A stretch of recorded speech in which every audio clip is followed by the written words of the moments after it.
ওর বাপের জমিদার নাকি জুতিয়ে লম্বা করবো। আর আইসিকে আমি এখানে বলছি অন রেকর্ড, তোকে যদি প্যান্ট না খুলেছি পাবলিকের সামনে তাহলে আমাদের ভর্তি দিব নয়। রাস্তায় বেরোলে দাঁড় করিয়ে আইসির প্যান্ট খুলে নেব। লোকসভা নির্বাচনের চতুর্থ দফার আগেই পুলিশকে বেলাগাম আক্রমণ করে বসলেন বিজেপির বর্ধমান দুর্গাপুরের প্রার্থী দিলীপ ঘোষ। বৃহস্পতিবার বর্ধমানের বড় নীলপুর মোড় থেকে বটতলায় পর্যন্ত তিনি জনসংযোগ সারেন এবং জবাব দেন নানা প্রশ্নের। তারপরে বর্ধমান থানার আইসিকে উদ্দেশ্য করে বেলাগাম মন্তব্য করেন তিনি, জানিয়ে এই মুহূর্তে রাজ্য রাজনীতিতে বিতর্ক তুঙ্গে। বর্ধমান থানার আইসিকে প্রকাশ্যে হুঁশিয়ারি দেন বিজেপি প্রার্থী। আইসি কত বড় চামচা হয়েছে আমি ওকে দেখছি কি করে সারা জীবন চাকরি করে। আইসিকে রাস্তায় আটকাবো, লোক দিয়ে রাস্তায় বেরোলে ওর গাড়ি আটকাবো, ওকে বার করে কাপড় খুলবো। দিলীপ ঘোষকে চেনে না এখনো, বাপের জন্মে দেখেনি তো ওই যে চামচা বেলচা বালিজোর গরুর চোরগুলোর মতো নেতা ভেবেছি। ওকেই টার্গেট করবো আমি আগে, ওকে বলে দেবেন রাস্তায় না বেরোয়। এদিকে বুধবারে তার পদযাত্রায় তুমুল উত্তেজনা দেখা দিয়েছিল বর্ধমানে।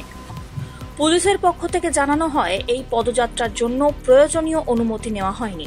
পুলিশের সঙ্গে দিলীপ ঘোষের ধস্তাধস্তি পর্যন্ত দেখা যায়।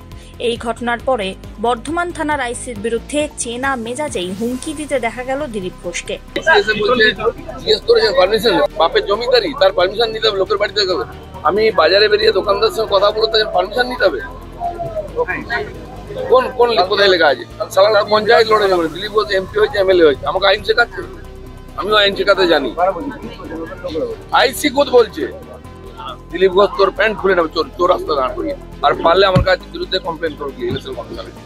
আর তারপরে আমি বলে দিচ্ছি আইসিকে, এই 1 মাস পরে তো ও ভাবছে দিলীপ ঘোষ চলে যাবে, দিলীপ ঘোষ 5 বছর থাকবে, রাস্তায় জুতো পেটা করবে ধরে। আর করেছে, ওকে বলে না আমি ভদ্র আছি বলে ওরা ভাবছে যা ইচ্ছা করে নেবে। ও মমতা ব্যানার্জি আসুক আর অভিষেকে আসুক, দিলীপ ঘোষ কিন্তু বর্ধমানে থাকবে, ওরা চলে যাবে। তোর কোন মা বাপ বাঁচায় সেটা আমি দেখি। আর আইসিকে আমি এখানে বলছি অন রেকর্ড, তোকে যদি প্যান্ট না খুলেছি পাবলিকের সামনে তাহলে আমাদের ভর্তি দিব নয়। মুর্শিদাবাদে হিংসা করবো হয় না। মুর্শিদাবাদে কোনো আইন কানুন নেই, কোনো সরকার নেই, বাংলাদেশ হয়ে গেছে। টিএমসি সেটাই চায়, ভোট হোক বাকি যাও আর লোক মরুক বাঁচুক কিছু যায়। আমাকে বাধা দিয়ে কেউ আটকাতে পারেনি। আমি শুনলাম বাড়ি বাড়ি গিয়ে চমকানো হচ্ছে। আমাদের লোকেরা যখন ডোর ডোর আর প্রচার করছে, লিফলেট দিয়েছে, গিয়ে বলছে কেন লিফলেট নিয়েছো। আমি তাদেরকে একটু বলতে চাই, ভাই এখানে 4 তারিখের পরে থাকতে চাও কিনা, সুস্থ নিজের বাড়িতে থাকতে চাও কিনা ঠিক করো। ওই চমকে ধমকে আর রাজনীতি করতে দেবো না। আমি তো এসেছি 5 বছর, তখন হিসাব হবে, দেখা হবে, পাড়ায় দেখা হবে, কে কেমন থাকবে সেটা তাদের ব্যবহার এখন দেখে আমরা ঠিক করবো।